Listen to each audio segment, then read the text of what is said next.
Varicose veins కి సరైన చికిత్స కోసం సంప్రదించండి Avis hospital. Hi, welcome to our channel. ఈరోజు మనతో పాటు ఉన్నారు ప్రముఖ జ్యోతిష్య వాస్తు పండితులు, జ్యోతిష్య వాస్తు శిక్షణ నిపుణులు శ్రీ నానాజీ పట్నాయక్ గారు. నమస్కారం గురువు గారు. శ్రీమాత్రే నమః. సార్, నాకేదో మొన్న చిన్న డౌట్ ఉండి నా వ్యక్తిగతంగా నేను మీకు తెలిసి తెలియక 3:40కే నేను మెసేజ్ పెట్టాను, కానీ మీరు వెంటనే చూశారు. సో ఆ టైంలో ఉదయం 3:40కే మీరు మెసేజ్ చూడడం అనేది నాకు కూడా ఆశ్చర్యం. 3:45 అనుకుంటా, 40 కాదు 45 అనుకుంటా. ఆశ్చర్యం వేసింది. మీరు అసలు మీ దినచర్య ఏంటి సార్ అసలు? అదే విధంగా మీరు ఎప్పుడు చూసినా చాలా యాక్టివ్గా, చాలా ప్రశాంతంగా, కూల్గా, అదే కూడా మీ ముఖంలో కూడా ఒక వర్చస్సు సార్, ఏదో తెలియని వర్చస్సు. ఇదంతా ఎలా సాధ్యం? ఏంటి అసలు మీ దినచర్య ఏంటి అసలు? కామన్ గా 3:45కి నిద్రలేస్తానండి. నేను 3:45 ఎగ్జాక్ట్లీ నిద్రలేస్తాను. లేచి కాలకృత్యాలు తీర్చేసుకుంటా 4 కల్లా. 4 to 5 ధ్యానము, లలిత సహస్రనామాలు అవన్నీ చేసుకుంటాను సహజంగా. కామన్ థింగ్, అదేం పెద్ద విషయం కాదు, పెద్ద గొప్ప విషయం ఏం కాదు నా దృష్టిలో. అందరూ చేయాల్సింది అది. ఓకే. ఎందుకు అంటే మనం అంటే ఏ 6కో 7కో లెగిసామనుకోండి, నిద్ర లేచామనుకోండి, మన చేతిలో ఒక 3 గంటలు కోల్పోయిన వాళ్ళం అవుతామని నా ఉద్దేశం. అంతకుమించి ఏం లేదు. మన చేతిలో ఒక 3 hours ఉంటాయి కదా. ఇప్పుడు 4 o'clock నిద్ర లేచామనుకోండి ఉదాహరణకి, నేనంటే 3:45 లెగుస్తాను. 5, 6, 7కి లేచేవాడికి రోజుకి 3 గంటలు చేతిలో ఉంటాయిగా. రోజుకి 3 గంటలు 30 రోజులు 90 గంటలు, ఆల్మోస్ట్ 90 గంటలు అంటే ఆల్మోస్ట్ నెలకు ఒక 4 రోజులు మన చేతిలో ఉన్నట్టు. సంవత్సరానికి వస్తే 411 48, 412 48 అంటే 48 రోజులు వేరే వాళ్ళకంటే మనకి ఎక్కువగా ఉంటాయని ఫీల్ అవుతాం మనం. ఓకే. సంవత్సరం మొత్తంలో 48 రోజులు ఎలా వస్తాయి మనకి ప్రతి సంవత్సరం? అది నా క్యాలిక్యులేషన్ యాక్చువల్గా. అందుకని నేను కొంచెం ఉదయం నిద్ర లేవడానికి ఎక్కువ ప్రిఫరెన్స్ ఇస్తాను.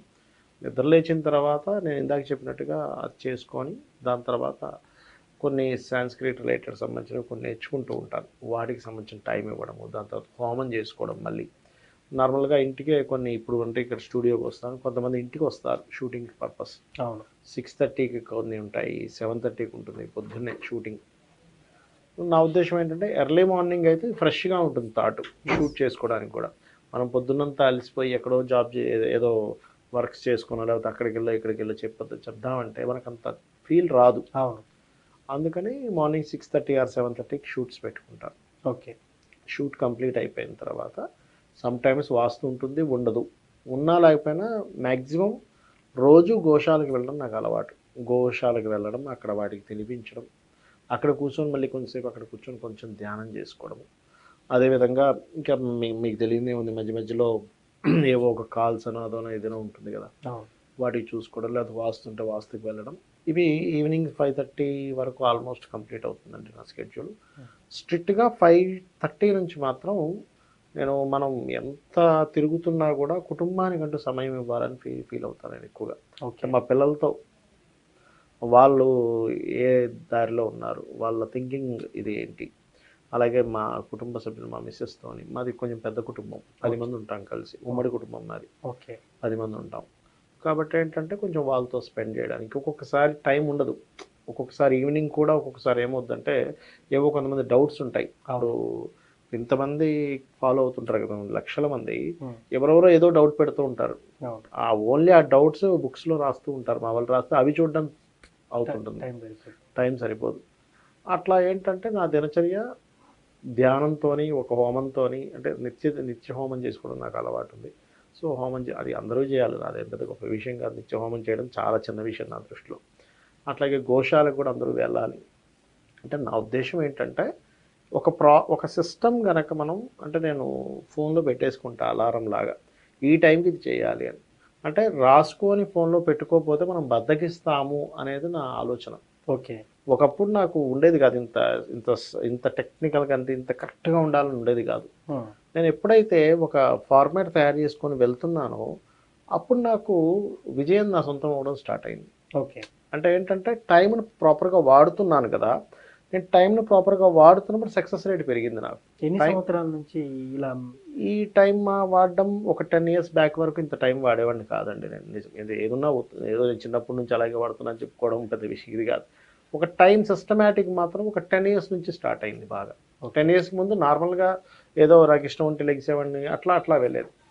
కానీ కానీ ఎప్పుడైతే లేదు పర్టికులర్గా ఉదయం నిద్ర లేవాలి, లేచిన తర్వాత ఇవి ఇలా పెట్టుకోవాలి, ఒక టైం పెట్టుకోవాలి. అప్పుడు ఏమవుతుందంటే టైం పెట్టుకోవడం వల్ల నేను అబ్జర్వ్ చేసింది ఏంటంటే ఎక్కువ పనులు అవుతున్నాయి, ఓకే. వర్క్ ఎక్కువ అవుతుంది. అంటే ఎక్కువ పనులు తక్కువ సమయంలో చేయగలుగుతున్నాం టైంని కనుక మనం పెట్టుకోగలిగితే. టైం పెట్టుకోలేదనుకోండి తక్కువ పనులు ఎక్కువ సమయం పడుతుంది. ఈ టైం కల్లా ఈ టైం కల్లా ఈ పని కంప్లీట్ చేయాలని రాసి పెట్టేసుకున్నాం అనుకోండి, అలారం పెట్టేసుకున్నాం, బుక్లో రాసుకున్నాం అనుకోండి, డైరీలో ఆ రోజు ఆ పని చేసేసుకుంటాం. ఈ టైంకి నేను ఉదాహరణకి ఇవాళ ఏమీ లేదు, నాకు గోశాలకు వెళ్ళిపోవాలి 11 గంటల కంటే 11 గంటలకు వెళ్ళిపోతున్నాను. ఓకే. అదే అది రాసుకోలేదనుకోండి ఇంకేవేవో యాక్టివిటీస్ వెళ్ళిపోతాం, మనం ఫోన్ పట్టుకుని ఏవో చూస్తూ ఉంటాం. అంటే సాధారణంగా నేను చూసేవన్నీ ఈ పురాణాల గురించి వీటి గురించే చూస్తాను అనుకోండి, ఆల్మోస్ట్ అలా జరుగుతుంది. ఇంకోటి ఏంటంటే మీరు అడిగినట్టుగా ఇందాక ఉత్సాహంగా ఉండడం అంటే ఒకటే అర్థం చేసుకుంటానండి నేను. ఎట్లా అంటే బ్యాడ్ గుడ్ అనేది లేదని నా ఉద్దేశం. ఓకే. మనము దాన్ని గుడ్గా అర్థం చేసుకుంటున్నాము. అంటే ఎలా అంటే చిన్న ఎగ్జాంపుల్ చెప్తాను చూడండి. కడుపు నొప్పి వచ్చింది ఒక వ్యక్తికి, కడుపు నొప్పి వచ్చిన వ్యక్తికి అది బ్యాడ్, అవును. కానీ డాక్టర్కి అది గుడ్. అవును. అంటే ఒకే సంఘటన ఆ వ్యక్తికి గుడ్ ఎందుకు అవుతుంది, ఈ వ్యక్తికి బ్యాడ్ ఎందుకు అవుతుంది అంటే ఇతను సఫర్ అవుతున్నాడు అనే ఫీల్లో ఉన్నాడు కాబట్టి బ్యాడ్, అమ్మయ్య నాకు పేషెంట్ వచ్చాడు అవును అనుకున్నందుకు గుడ్. అవును. అంటే ఇక్కడ ఏంటి, మనం ప్రకృతిలో దాన్ని బ్యాడ్ అని తీసుకుంటామా గుడ్ అని తీసుకుంటామా అంటే నేనేమంటానంటే ఒక సంఘటనగా తీసుకోవాలి, ఒక కర్మగా తీసుకోవాలి. ఇప్పుడు ఓకే నాకు కడుపు నొప్పి వచ్చింది, ఓకే అమ్మవారు ఒక డాక్టర్కి ఓ 100 రూపాయలు వెళ్ళేలా చేస్తుంది. ఓకే. నాకు ఏ నొప్పి లేదు, నా కార్ ఏ రిపేర్ రాలేదు, లేకపోతే నాకు ఎటువంటి ప్రాబ్లం రాలేదు, మా ఇంట్లో వాటర్ సంబంధించిన ఏ ప్రాబ్లం రాలేదు, ఏమీ రాలేదు, అసలు ఏమీ ఉండకూడదు అనుకోవడం బ్యాడ్ అంటాను. అంటే అసలు ఆ థింకింగే తప్పు అనిపిస్తుంది నాకు. అన్నీ జరుగుతుండాలి కానీ అన్నిటినీ భగవత్ సంబంధంగానే చూడగలగాలి. సార్ అదేవిధంగా మీరు అమ్మవారి మంత్రజపం కూడా చేస్తుంటారా ఉదయం పూట? అంటే లలిత అమ్మవారి చేస్తానండి, లలిత చేస్తాను, కాళికా చేస్తాను, తారా చేస్తాను. ఓకే. ఇదంతా ఎంత సమయం తీసుకుంటారు సార్ మీరు? ఒక గంటన్నర ఈజీగా పడుతుంది. అంటే కేవలం అక్కడ కూర్చున్నప్పుడే కాకుండా నేను చెప్పులు వేసుకొని, మీకు తెలుసు కదా, నిత్యం లైఫ్లో ఇప్పుడు వెళ్తూ ఉన్నావు దగ్గరికి, ఖాళీగా ఉంది, కొంచెం ఖాళీ దొరికింది, కూర్చొని జపం చేసేసుకుంటుంటాను. అంటే వీలైనంత మటుకు నా ఉద్దేశం ఏంటంటే మనిషి జన్మకే ఇది సాధ్యము. అవును. మనం ఏ జన్మ ఎత్తినా కూడా భగవంతుని గుర్తించలేమండి. Point number 1. గుర్తించినా మనం భగవంతుణ్ణి చేయాలనే ఇది థాట్ రాదు. ఫస్ట్ ఎందుకు రాదు అంటే మనకి పూర్వజన్మ వాసన ఏదైనా ఉండాలి, లేదా పెద్దవాళ్ళు చెప్పాలి. రాదు, వచ్చింది అన్నప్పుడు దాన్ని సద్వినియోగపరచుకోవాలి. దాన్ని సద్వినియోగపరచుకోకుండా ఎంతసేపు నీ సమయాన్ని వేరే వేరే యాక్టివిటీస్ చేసుకుంటే కనుక ఆ వేరే వేరే యాక్టివిటీస్ పరంగానే ఉంటుంది మీకు నెక్స్ట్ జన్మలు అన్నీ కూడా. అంతే. అదే కాకుండా అది. సార్ మీరు రాత్రి ఏ సమయానికి నిద్రపోతారు సార్? నేను ఆల్మోస్ట్ 9:30, 10కి నిద్రపోతాను. 9:30కి 10కి నిద్రపోయి ఉదయం 3:45కి ఎగ్జాక్ట్లీగా నాకు అలారం ఉంటుంది. మీకు నా ఫోన్లో చూస్తే కనుక తెలుస్తుంది. ఎందుకు అలారం పెట్టుకుంటానంటేనండి ఒక్కొక్కసారి ఏమవుతుందంటే 9:30, 10కి నిద్రపోకుండా మా పిల్లలు ఏదో క్వశ్చన్ అడుగుతారు ఆస్ట్రాలజీ పర్పస్. మా పిల్లలకు కూడా నేర్పించాను. అంటే నేను ఏదో వాళ్ళ ప్రొఫెషన్లోకి రావాలని కాదు, వాళ్ళు సబ్జెక్ట్ గురించి తెలుసుకుంటే ఏమవుతుందంటే ఈ ఆస్ట్రాలజీలో ఉన్న విషయం ఏంటంటే నా పిల్లలకి, మా మేనగోళ్ళకి, మా మేనల్లుడికి నేర్పించడానికి గల కారణం ఏంటంటే నీకు ఈ కష్టం ఇప్పుడు వచ్చిందంటే నువ్వు పూర్వజన్మలో ఈ పాపం చేసావు. ఓకే. నువ్వు ఎవరినో ఇబ్బంది పెట్టావు కాబట్టి నీకు ఈ ప్రాబ్లం వచ్చింది. అంటే దాని అర్థం ఏంటి, ఇప్పుడు ఎవరిని నువ్వు ఇబ్బంది పెట్టకూడదు. వాళ్ళకి నిరూపించి చూపించావు అనుకోండి, ఇగో చూసావా ఈ ప్లానెట్ ఇక్కడ ఉన్నందుకు ఈ జాతకుడికి ఇలా అయింది, శని ఇలా ఉన్నప్పుడు ఈ జాబ్ లేకుండా ఇబ్బంది పడుతున్నాడు, శుక్రుడు ఇలా ఉన్నప్పుడు ఈ వ్యక్తికి వివాహం కాకుండా ఇబ్బంది పడుతున్నాడు, లేకపోతే కుజుడు ఇలా ఉన్నందుకు భూ సంబంధించిన వివాదాల్లో ఇరుక్కుంటున్నాడు, బుధుడు ఇలా ఉన్నందుకు ఎడ్యుకేషన్ బ్రేక్స్ అయ్యి వ్యాపారాలు పెట్టినా రావట్లేదు. అంటే అర్థం ఏంటి, నీకు ముందు ప్రూఫ్ ఉంది కదా. నీకు ఎప్పుడైతే నీ కళ్ళ ముందు ప్రూఫ్ కనిపిస్తుందో పిల్లలకి అయ్యో నిజమే కదా, ఎలా వచ్చింది నాన్నగారు అంటే నేనేం చెప్తాను, ఈ అబ్బాయి ఈ జాతకుడు, అమ్మాయి కావచ్చు అబ్బాయి కావచ్చు, ఇలాంటి కర్మ చేసింది పాస్ట్ లైఫ్లో, అందుకని గ్రహం ఇక్కడ పడింది. అంటే వాళ్ళకేంటి, ఓహో అంటే మనం ఏ తప్పు చేయకూడదు, ఎవరిని ఇబ్బంది పెట్టకూడదు. ఫస్ట్ శాస్త్రం మొత్తం చెప్తుంది ఏమిటంటే పూర్వజన్మ కృతం పాపం వ్యాధి రూపేణ పీడితం. ఇంకోటి ఏంటి, పరోపకారం పుణ్యం పరపీడనం పాపం. నీకు వీలైతే ఉపకారం చేయలేకపోతే గమ్మును కూర్చో, నీ పని నువ్వు చేసుకో. అంతేగాని ఇంకొన్న ఉన్న ఇబ్బంది పెట్టే కార్యక్రమం మాత్రం నువ్వు చేయకూడదని చెప్పడానికి నేను ఆస్ట్రాలజీ నేర్పించే వాళ్ళకి, ఆస్ట్రాలజీ కానీ వాస్తు కానీ. ఎందుకంటే వాళ్ళు ఏదో ఈ ప్రొఫెషన్స్లోకి రావాలని రూల్ లేదు, వాళ్ళు చదువుల రీత్యా వాళ్ళు చేసుకుంటారు. వాళ్ళు నేర్చుకుని పెట్టుకుంటే ఏమవుతుందంటే వీళ్ళుగా ఓకే ఇది గ్రహం ఇలా పనిచేస్తుంది అనమాట, మనం ఇంకొకరిని ఇబ్బంది పెట్టడం వల్ల మనకి ఈ రూపంలో మనకి కర్మ వస్తుంది కాబట్టి ఎవరిని ఇబ్బంది పెట్టకూడదు అనేది అర్థం అవ్వాలని. నేను ఏమంటానంటే అందరినీ నేర్చుకోమంటా ఆస్ట్రాలజీ కానీ వాస్తు కానీ. ఎందుకంటే ఫస్ట్ మీకు కర్మ సిద్ధాంతం తెలుస్తుంది, జ్యోతిష శాస్త్రం కనుక తెలిస్తే మీరు ప్రొఫెషనల్గా ప్రిడిక్షన్స్ ఇస్తారా, that is different thing. Yes. రేపు పొద్దున్న మీరు అది ప్రొఫెషనల్గా తీసుకోండి, కానీ ఫస్ట్ మీ జీవన శైలిలో మార్పు వస్తుందని అవును. నా ఉద్దేశం. అందుకని వాళ్ళకి నేర్పించడం జరిగింది. సరే, చివరిగా ముగించే ముందు మ్మ్. మీ ఆహార నియమాలు ఏంటి? పొద్దున అందరిలాగే మీరు కూడా ఇడ్లీ దోశ తింటారా, లేకపోతే ఇంకేదైనా తీసుకుంటారా? సరే. మధ్యాహ్నం కూడా లంచ్, ఈవినింగ్? యాక్చువల్గా అయితే నేను 2 పూటలు తింటానండి. ఓకే. దాన్ని ఒక పూటకు మారుద్దామంటే మా ఇంట్లో 1 పూటల ఓకే. అంటే ఉదయం టిఫిన్ లాంటివి చేస్తాను, మధ్యాహ్నం భోజనం చేస్తాను, ఇంకా రాత్రికి ఏం తినను అంతే. సాధారణంగా. Hmm. ఓన్లీ 2 times తీసుకుంటాను. Hmm. దాన్ని 1 timeకి మారుద్దామంటే మా ఇంట్లో వాళ్ళు అసలు ఒప్పుకోవట్లేదు. మీరు ఎక్కువగా తిరుగుతుంటారు, ఎక్కువ ఇంటర్వ్యూలు ఇస్తుంటారు, Hmm. మాట్లాడుతుంటారు ఎక్కువగా, మీకు కావాలి ఆహారం అని చెప్పి మా వాళ్ళు ఒకటే కావాలి. లేకపోతే నా కాన్సెప్ట్ ఏంటంటే అంటే ఒకటే మీల్. ఒక పూట తింటే యోగి అంటారు దాన్ని, అవును. 2 పూటలు తింటే భోగి, 3 పూటలు తింటే రోగి అని నా ఉద్దేశం. అవును. అప్పటికీ మా ఇంట్లో వాళ్ళు ఏంటంటే సాయంత్రం ఈ టిఫినే తినండి అని పెడుతుంటారు. ఇంక నేను ముందుకు వచ్చిన ఆహారం అమ్మవారి స్వరూపం, వద్దనకూడదని మరి కొంచెం తింటానులేండి ఎందుకు అంటే మళ్ళీ అనవసరంగా నాకేమనిపిస్తుంది అంటే, మా మిస్సెస్ ఎంతో ప్రేమతో వండి పెడుతుంది నాకు. అవును. అరే ఆవిడ లవ్తో ఇచ్చింది కదా, ఆ ప్రేమతో ఇచ్చిన దాన్ని మనం రిజెక్ట్ చేయడం వాళ్ళు బాధపడతారేమో అని చెప్పి కొంచెం తింటుంటా అప్పుడప్పుడు. Yes. అట్లా అంటే నా ఉద్దేశం ఏంటంటే, మనకి ఆదిశంకరాచార్యులు వారు ఒక మాట చెప్పారు ఏమిటంటే, ఆకలి అనేటువంటి రోగానికి అన్నం అనేటువంటిది ఔషధం అంటారు. ఓకే. ఔషధం. ఎస్. సో మనం దాన్ని అర్థం చేసుకోగలిగితే మనం అసలు ఏ ఫుడ్ తినాలి, ఎలాంటి ఫుడ్ తినాలి, అసలు కడుపు మొత్తం ఖాళీ అయిపోయేదాకా తినకూడదు అంటూ ఉంటారు శాస్త్రరీత్యా. అవును. ఖాళీ అవ్వకముందే మనకు ఆల్రెడీ తెలుస్తుంటుంది కడుపులో ఉందని, మళ్ళీ తీసుకెళ్ళి మనం లోపల వేస్తుంటుంది, దానివల్ల అనారోగ్యాలు పెరుగుతూ ఉంటాయి. Okay. అది మెయిన్గా గుర్తుపెట్టుకోవాలి. ఇంకొకటి నేను నా అనుభవంలో నేర్చుకున్నది ఒకటేనండి, మనము చుట్టూ ఉన్నదంతా కూడా భగవత్ స్వరూపమే. ఎస్. చుట్టూ మనకి లలిత సహస్రనామాల్లో ఉంటుంది ఏమిటి, సహస్రారాంబుజారూఢ సుధాసారాభివర్షిణి తటిల్లతా సమర్చు షట్చక్రోపరి సంస్థిత. అమ్మవారు సహస్రారంలో ఉండి సుధాసార వర్షాన్ని కురిపిస్తూ ఉంటుంది. అదేవిధంగా తటిల్లతా సమర్చు షట్చక్రోపరి సంస్థిత, చక్రాల చుట్టూ ఒక మెరుపు తీగలా తిరుగుతుంది అని చెప్పబడింది. అంటే ఏంటి, ప్రతి ఒక్కరిలో ఉంది అమ్మవారు. అవును. మరి ప్రతి ఒక్కరిలోనూ అమ్మవారు ఉన్నప్పుడు నువ్వు ఒక వ్యక్తిని ద్వేషించడం, ఒక వ్యక్తిని ప్రేమించడం అర్థమే ఉంది. అవును. అందరినీ ప్రేమించు. కొంతమంది ఉంటారు మొండిగా, ఒక రకంగా ఉంటారు, ఓకే వాళ్ళ సంస్కారం అంతే నువ్వు అర్థం చేసుకో.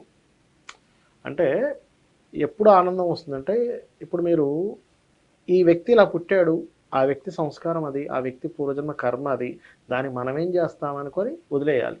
ఎస్. వాడు అలా ఉన్నాడు కూడా నువ్వు మనశ్శాంతిని కోల్పోతావని ఎస్. నా ఉద్దేశం అది.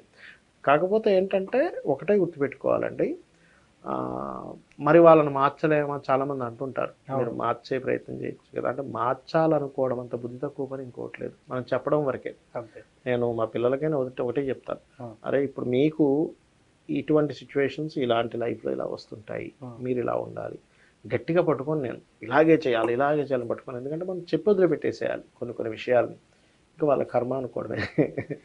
నిజంగా సార్, మీ దినచర్య భాగంగా రోజు ఏం జరుగుతుంది, ఏం చేస్తారనేది చాలా చక్కగా చెప్పారు.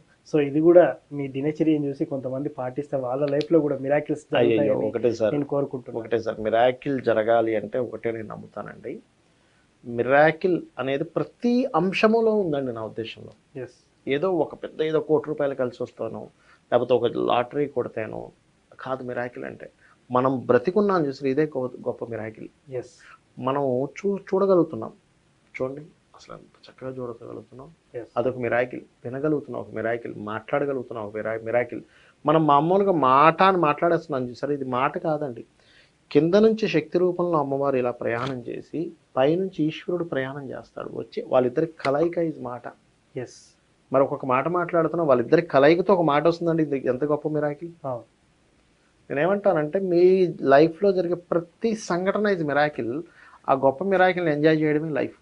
లేని వాటిని పట్టుకుని అయ్యో నాకు ఇది రాలేదు, అది రాలేదు, ఇది ఏడుపు కాదు. ఉన్న ప్రతిదాన్ని అనుభవించామా, హ్యాపీగా అనుభవించామా, దానికంట మిరాకిల్ మరొకటి లేదు నా ఉద్దేశంలో. మనమే ఒక అద్భుతం, ఈ అద్భుతానికి ఇంకో అద్భుతం ఏంటని చెప్పేసి మీరు చాలా చక్కగా చెప్పారు. ప్రతి ఒక్కరిలో ఒక అద్భుతం ఉంది. నా ఉద్దేశం ఏంటంటే, ప్రతి ఒక్కరిలో ఒక అద్భుతం ఉంది, ఆ అద్భుతాన్ని మనం గుర్తించాలి.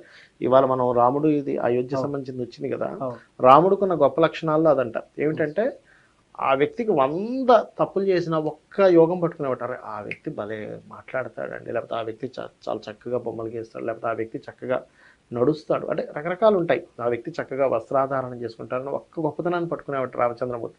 అంటే ఏమవుతుంది దానివల్ల మనకి, ఆ వ్యక్తి గొప్పతనం కనుక మనలో ఉంటే ఆ వ్యక్తి మీద గౌరవం పెరుగుతుంది. ఎస్ ఆ వ్యక్తిలో ఉండే మైనస్లు మనం పదే పదే తలుచుకుంటే ఆ వ్యక్తి మీద మనకి విరక్తి వాళ్ళు. విరక్తి కలుగుతుంది. ఇదేమవుతుంది, ప్రతి ఒక్కరిలో మనం నెగిటివ్ చూడడం మొదలు పెడితే అసలు ఈ ప్రపంచాన్ని వదిలి వెళ్ళిపోవాలి, హిమాలయాలకు వెళ్ళిపోతాను, ఇక్కడికి వెళ్ళిపోతా, అక్కడికి వెళ్ళిపోతా అంటాడు. అంటే ఏమిటి, నువ్వు గొప్పతనం చూడకపోవడం వల్ల వెళ్ళిపోతాను అంటున్నావు. ఎస్ అదే గొప్పతనం చూడడం కనుక నువ్వు మొదలు పెడితే నువ్వు అసలు అందరూ నీకు గొప్ప వాళ్ళ కనిపిస్తారు.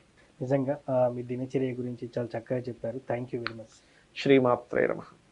చూసారు కదా, నానాజీ గారు ఉదయం ఎన్ని గంటలకు చేస్తారు, ఎన్ని గంటలకు పడుకుంటారు, మధ్యలో ఎలాంటి ఆహారం తీసుకుంటారు, అమ్మవారి జపం ఎంతసేపు చేస్తారని ఈ వీడియోలో చక్కగా చెప్పారు. ఇది వాటి కార్యక్రమం. మరో కార్యక్రమంలో మళ్ళీ కలుద్దాం. Thank you.